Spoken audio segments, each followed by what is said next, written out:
Hello, हाय, good morning student. आज मैं आपको सॉलिड स्टेट में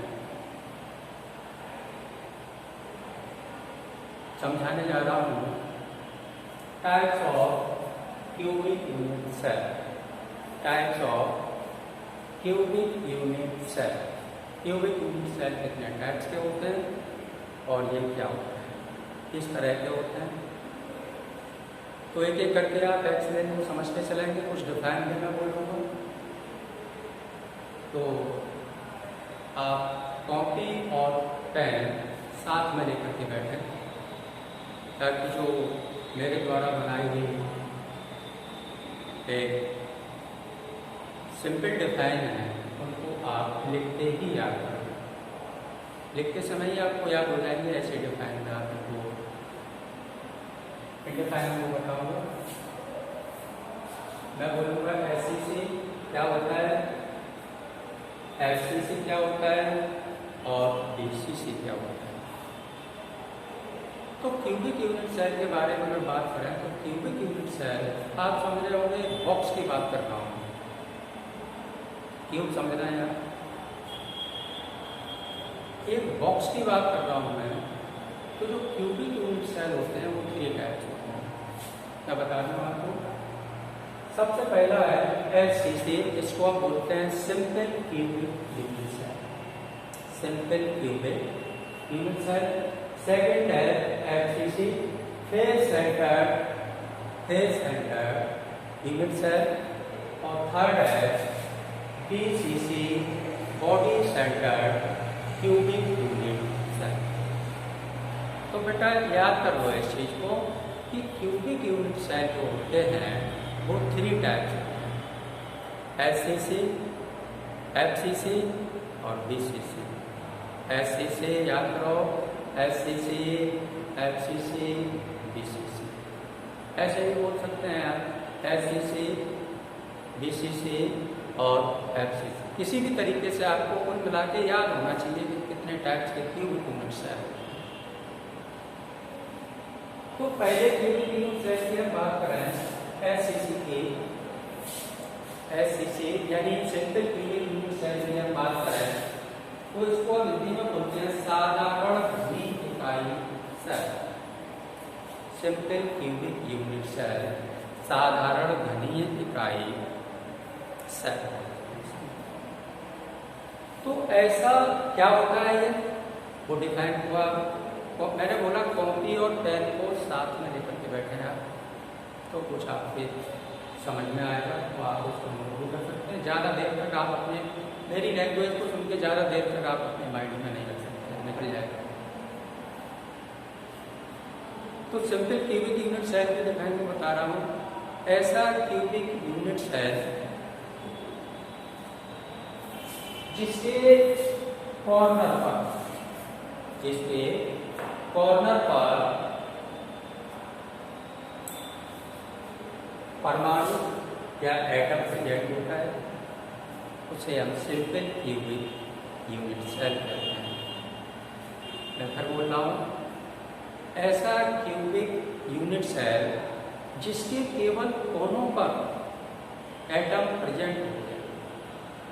ऐसा क्यूबिक यूनिट सेल जिसके केवल कॉर्नर पर एटम प्रेजेंट होते हैं उसे हम बोलते हैं एससीसी। अब यह बात आ गई है तो तीनों की हल्के हल्के डिफाइन में बता देता हूँ ताकि आपको भी ज़्यादा दिक्कत ना हो और सभी डिफाइनों में आप डिफरेंस भी कर सकेंगे। आपको आप याद करने में आपको आसानी रहेगी कि तीनों डिफाइन में अंतर कितने वर्ड होता है।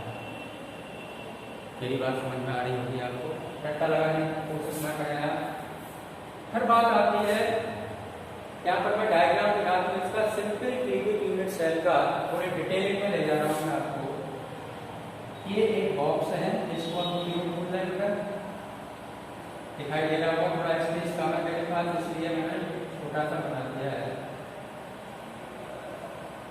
मैंने बोला था सिंपल क्यूबिक यूनिट सेल में जिसके केवल कॉर्नर पर एटम प्रेजेंट है। एटम बोले तो वो बॉन्ड्स एटम भी हो सकता है इस कॉर्नर पर, आइंस भी हो सकता है, मॉलिक्यूल भी हो सकता है। कुछ भी हो सकता है, ये डेफिनेट नहीं है कि वहाँ पर एटम नहीं है। लेकिन आप समझदारी के लिए उस जगह पर एटम, आयन और मॉलिक्यूल ना मान करके आप बॉल मान सकते हैं। लेकिन एग्जाम में तो लिख के नहीं आएंगे आप बॉल। एग्जाम में तो आप लिख के, जैसे इसकी डिफाइन पूछता है तो एग्जाम में तो आपको एटम यूज करना पड़ेगा, आयन यूज करना पड़ेगा, मॉलिक्यूल्स वर्ड यूज करना पड़ेगा। वहाँ बॉल्स का कोई काम नहीं। बॉल्स का काम तो स्टेडियम में, यहाँ बॉल्स का कोई काम नहीं। तो एटम, आयंस और मॉलिक्यूल, चलो ध्यान में, मैंने बोला कि ऐसा क्यूबिक यूनिट सेल जिसके केवल कॉर्नर, अब इसके कोने कितने होंगे उस पर ध्यान दें। तो ऊपर देखते हैं, तो ये कॉर्नर हमारा ये है, तो एक एटम हमारा यहाँ प्रेजेंट होगा सर। एक कॉर्नर हमारा ये है, तो एक एटम हमारा यहाँ प्रेजेंट होगा। एक कॉर्नर हमारा ये है, तो एक एटम यहाँ प्रेजेंट होगा। और एक कॉर्नर ये है, चार एटम हमारे ऊपर कोनों पर स्थित है और चार ही एटम हमारे नीचे कोने पर स्थित होंगे। अभी तो भैया एक एटम हो गए, तो एक यहाँ पर बेटा, एक यहाँ पर, एक यहाँ पर और एक यहाँ पर। ये कोई कॉर्नर नहीं है, ये वाला जो आपको दिखाई दे रहा है ये कॉर्नर नहीं। तो अब आपकी डिफाइन समझ में आ गई होगी कि सुनील सर ने क्या बोला है। ऐसा क्यूबिक यूनिट सेल जिसके केवल कोनों पर एटम प्रेजेंट होते हैं, सिंपल क्यूबिक यूनिट सेल। मेरी बात क्लियर है? चलिए इसमें और क्या क्या देखना है। इसमें हमें देखना है फर्स्ट नंबर कि जो ये यूनिट सेल बना होता है इसमें कितने परमाणुओं का योगदान होता है, इसमें कितने एटम्स का योगदान होता है। तो यहाँ मैंने लिखा हुआ है कि इस सिंपल क्यूबिक यूनिट सेल में केवल एक एटम का योगदान होता है। एक एटम, वन एटम से बना हुआ होता है सिंपल क्यूबिक यूनिट सेल। दूसरी बात आती है नंबर ऑफ एटम। एक एटम का बना हुआ है, तो उस एक एटम को मैंने कैलकुलेट करके निकाला है। 8 कोनों पर, 8 कोने हैं मेरे पास, 8 ही एटम है मेरे पास। प्रत्येक कोने पर 1/8 पार्ट है। प्रत्येक कोने पर एटम का 1/8 पार्ट है। तो मैंने निकाला है 8 × 1/8, तो पूरे का कितना निकल के आया? Only 1 atom. तो एक एटम का बना हुआ होता है simple cubic unit cell. Only एक एटम का योगदान होता है एससीसी के निर्माण में। तो हम लिख सकते हैं एससीसी के निर्माण में केवल एक एटम का योगदान होता है। नंबर ऑफ एटम, परमाणुओं की संख्या, नंबर ऑफ एटम, तो प्रत्येक कोने पर 1/8 पार्ट है और 8 एटम है मेरे पास। तो 8 × 1/8 = 1 एटम आ गया। बहुत सिंपल कैलकुलेशन है, कुछ करना नहीं, कोई मैथमेटिकली ज़्यादा हाई मैथमेटिकली नहीं।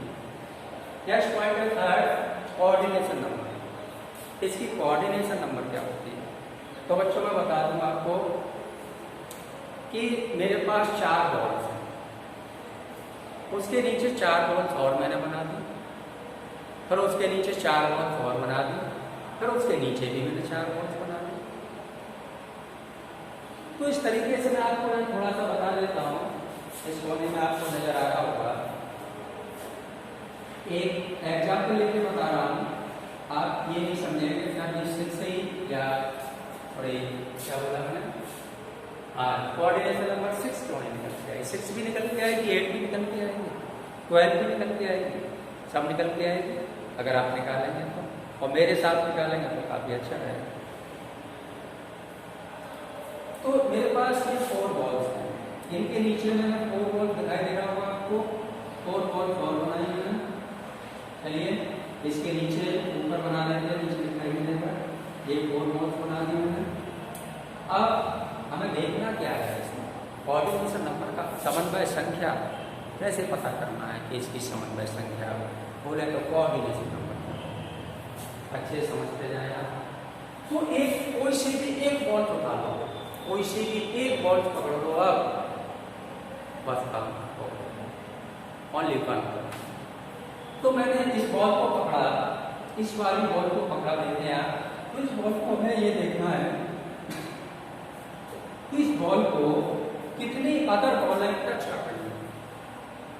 इस बॉल को जो मैंने ये वाली बॉल किया हुआ है, इस बॉल को ये देखना है कि इस बॉल को अदर और कितनी बॉल्स टच कर रही है, छू रही है, इसको इससे सटी हुई है, ये पता करना। बस पकड़ लिया आपने कोऑर्डिनेशन नंबर, क्या करना है। तो इस बॉल को देखिए बेटा, एक तो ये वाली बॉल टच कर रही है इसको, एक ये वाली बॉल टच कर रही है, एक ये वाली बॉल टच कर रही है और ये वाली बॉल टच कर रही है। तो इस बॉल्स के लिए अगर हम कोऑर्डिनेशन नंबर निकालें तो निकल के आएगा कितनी बॉल्स टच कर रही है, टोटल बॉल्स 4। तो कोऑर्डिनेशन नंबर कितना होगा, 4। अगर 6 बॉल टच कर रही है तो कोऑर्डिनेशन नंबर 6 होगा, और 12 कर रही है टच तो उसका कोऑर्डिनेशन नंबर 12। समझ गए आप बात को। तो इस तरीके से हम निकालते हैं कोऑर्डिनेशन नंबर जितनी बॉल्स को टच करते हैं। कोई सी भी मध्यम या सेंटर वाली कोई सी भी एक बॉल पकड़ो और उसमें ये देख लो कितनी बॉल्स इसको टच कर रही है, वही उसका कोऑर्डिनेशन नंबर। तो इसका कोऑर्डिनेशन नंबर क्या है, 6। टैकिंग एफिशिएंसी, संकुलन क्षमता। टैकिंग एफिशिएंसी संकुलन क्षमता। संकुलन क्षमता क्या होती है, मैं एक वर्ड का आपको अर्थ बताता चल रहा हूँ यहाँ पर। टैकिंग एफिशिएंसी संकुलन क्षमता।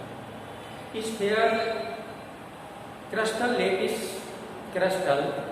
लेटिस के अंदर जो बॉल्स के द्वारा घिरा हुआ स्थान होता है, क्रिस्टल लेटिस में जो बॉल्स के द्वारा घिरा हुआ स्थान होता है, अब वो स्थान कितने परसेंट है, क्रिस्टल लेटिस में बॉल्स द्वारा घेरा गया कितने परसेंट स्थान है, उसको मैंने बोला टैकिंग एफिशिएंसी।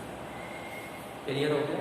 बॉल्स द्वारा क्रिस्टल लेटिस में, क्रिस्टल जाल बोलते हैं जिसको आप, मैं लेटिस बोल रहा हूँ, क्रिस्टल लेटिस में बॉल्स द्वारा घेरा गया स्थान कितने परसेंट है, वही होती है उसकी टैकिंग एफिशिएंसी या संकुलन। तो इसकी अगर मैं बता दूँ आपको 52% है। अब डी होता है डायमीटर, डी होता है डायमीटर, ए होता है एज लेंथ, डी होता है डायमीटर और ए होता है एज लेंथ। तो डी इक्वल टू 2r और 2r equal to a, r equal to a/2 और a इक्वल टू 2r। ज़्यादा हार्ड कैलकुलेशन नहीं, आप इसको आसानी से सॉल्व कर सकते हैं। a मैं लिख देता हूँ, a है यहाँ पर एज लेंथ,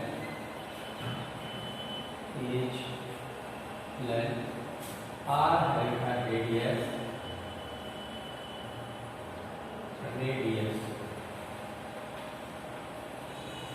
यानी इसकी रेडियस कैलकुलेट करने के लिए हमें इस वाले फॉर्मूले का यूज करना पड़ेगा। एज लेंथ उसमें दिया हुआ होगा, अगर एज लेंथ नहीं दिया है, रेडियस दिया हुआ है, तो आप क्या करेंगे, फॉर्मूला ये वाला लगाएंगे, तो आप एज लेंथ निकाल सकते हैं, एज लेंथ भी निकाल सकते हैं, आप रेडियस भी निकाल सकते हैं, दोनों चीज़ें कैलकुलेट कर सकते हैं। लेकिन न्यूमेरिकल कंटेस्ट में इसकी वैल्यू भी होगी और एक कैलकुलेट करना होगा। तो इस तरीके से ये वाला फॉर्मूला यूज करके ये फॉर्मूले आगे टेबल में भी मैं दूंगा, वहाँ भी एक्सप्लेन करूँगा इसलिए। तो a equal to 2r, a edge length होता है, r रेडियस होता है। नेक्स्ट है FCC, face centred unit cell. Face centred unit cell, face centred unit cell क्या होता है, ऐसा क्यूबिक यूनिट सेल, ऐसा क्यूबिक यूनिट सेल जिसके कोनों के अतिरिक्त, कॉर्नर के अतिरिक्त उसके फेस पर भी है बॉल, फेस पर भी बॉल, उसको हम बोलते हैं FC। चैप्टर बहुत इंपॉर्टेंट चैप्टर बेटा, और समझने लायक चैप्टर है, अगर आप गहराई से चलेंगे तो इसमें बड़ा इंटरेस्ट आएगा। मैंने बोला इसमें क्या डिफरेंस नजर आ रहा है आपको? इसके फेस पर कोई एटम नहीं है, इसके फेस पर भी एटम, इसको मैंने थोड़ा लिख दिया है, इसको बोल रहा हूँ मैं फेस और इसको बोल रहा हूँ कॉर्नर। इसमें मैंने लिखा नहीं था, इसमें भी लिख देता हूँ, इसको बोलते हैं कॉर्नर।